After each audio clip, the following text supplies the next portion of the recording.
रामाचा आचार, कृष्णाचा विचार आणि हरीचा उच्चार. विठ्ठला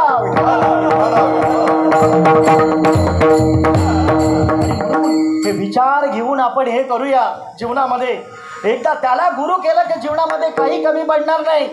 ते बाकीचे गुरु काय करतील आपल्याला सांगता येत नाही, पण कृष्णाला जर आपण गुरु केलं ना तर आपलं हे तारू, आपली ही नाव नक्की या भवसागरातून पार पडेल. आणि म्हणून सगळ्यांना एकच विनंती आहे की काही करू नका. एवढा मोठा गोपाल कृष्णाचा उत्सव करताय तुम्ही दापोडकर, सगळं जीवन कृष्णमय करून टाका. असं आहे जीवनामध्ये, सगळं त्या कृष्णाला अर्पण करून टाका. त्याला माता बनवा, त्याला पिता बनवा, त्याला बंधू बनवा, त्याला बहीण बनवा, तुम्हाला जे बनवता येईल ते बनवा.